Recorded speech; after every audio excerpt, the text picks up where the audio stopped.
How does the country go from the ashes of war to a global tech leader in just a couple of generations? It's an incredible story, and South Korea's rise is, well, nothing short of a miracle. So, how they pull it off? Today, we're going to unpack the specific strategy that turned a nation into an innovation powerhouse. Okay, let's start with something you're probably using this very second, the DRAM memory chip. Now, South Korea didn't invent it, but through this incredibly focused national effort, they perfected it, they completely dominated the market, and they basically fueled the entire personal computer revolution. And it wasn't just about tiny components. No, they also commercialized huge core technologies like CDMA, the backbone for the mobile networks that ended up connecting billions of people. These weren't just one-off successes. They were the direct result of a very deliberate, very powerful system. Which, of course, brings us to the big question. How does one country systematically crank out world-changing technologies one after another? I can tell you it was not by accident, and the answer is a really fascinating model for how to build a nation's innovation. It turns out the secret sauce actually has a name, the triple helix. It's a framework that describes this really powerful interconnected relationship between three key players you'll find in any society. So at its core, the triple helix theory is pretty simple. It argues that when universities, private industry, and the government stop working in their own separate silos and start collaborating, like really intensely, they create an engine for innovation and economic growth that is just way more powerful than anything they could ever achieve alone. And this diagram? This is basically the blueprint.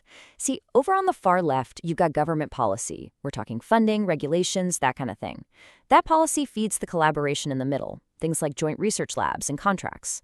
And the result, all the way on the right, is real, tangible innovation, patents, new tech, and products you can actually buy. But you might be wondering, why would they even want to work together? Well, it turns out their motivations fit together perfectly. Universities get much-needed funding and fascinating, real-world problems for their students and professors to solve.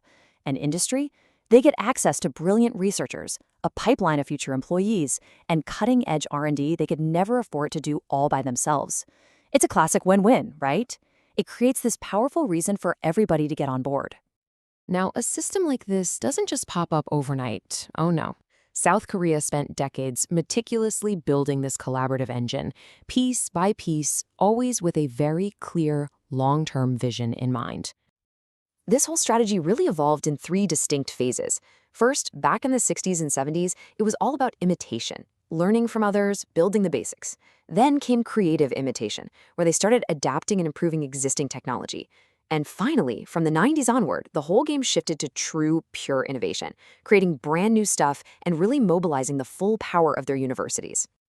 And you can see the results right here. It's pretty explosive. Take a look at the graph on the left. See that green line for university publications? See how it just rockets upwards right around the early 90s? That's the innovation phase kicking into high gear. Now, glance over to the chart on the right, which tracks patent applications. You see the exact same vertical climb, just a few years later. This is the innovation engine firing on all cylinders, plain as day. So the results of this whole system have been just staggering. I mean, they've produced entire industries that lead the world. But, as we're about to see, the story isn't without its own set of really interesting challenges. I mean, just look at this list for a second. We've already talked about CDMA and DRAM. But this same system also led to global dominance in LCD and OLED displays. Yeah, the screens in your phone and your TV, and a completely world-class shipbuilding industry. These are massive, incredibly complex sectors, all born from this one collaborative model. And this collaboration isn't just an idea, it has a physical home. This is Daedeok Innopolis. It's a city that was literally designed and built from the ground up to be an R&D hub, bringing government research institutes, university campuses, and private company labs all together in one place. It is the triple helix made real. And the numbers, they're just hard to wrap your head around. Between 2003 and 2013 alone, just one decade, the number of patents filed by Korean universities shot up 15-fold. 15 times. That is an absolutely explosive rate of innovation. So, with all that, you'd think everything is perfect, right? A flawless system just churning out one success after another. Well, this is where the story takes a fascinating turn. Because when you actually dig into the data, a really strange paradox starts to show up. And here it is. This is the paradox. This chart from the World Economic Forum ranks countries on how well their universities and industries collaborate. And despite all this incredible success, South Korea lands at a surprisingly low 26th place. So you have to ask, if the whole system is built on collaboration, why do the actual businesses on the ground feel like it's not working as well as it could be? And this chart just adds another layer to the puzzle. Focus on that solid black line with the square markers. That's Korea. It shows how much of university R&D is funded by private industry. You'll notice it peaks way back around 2004 and has been slowly but steadily declining ever since. This kind of suggests that the direct financial link from companies back to the universities might be getting weaker. So, seeing these challenges, Korea is doing what it does best. It's evolving. The next chapter isn't about throwing out the triple helix model. Not at all.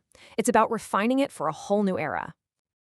And this new approach is called RISE. The goal here is to completely shift the center of gravity. Instead of a top-down, state-led model, RISE is all about empowering individual regions, putting universities at the absolute heart of their own local innovation ecosystems. So here's how it's supposed to work. First, you redefine universities. They're not just for teaching anymore, they're core innovation hubs. Second, you give local governments the power and, importantly, the budget to direct that innovation based on what their specific region actually needs. The ultimate goal? Keep talented graduates in their local areas, building up stronger local economies all across the country. Which leaves us with a really fascinating final thought. The highly centralized, state-driven model that Korea used, well, it produced one of the greatest economic miracles in modern history. The question now is whether this new, more decentralized, university-led evolution of that model can write the next chapter of South Korea's incredible story of innovation.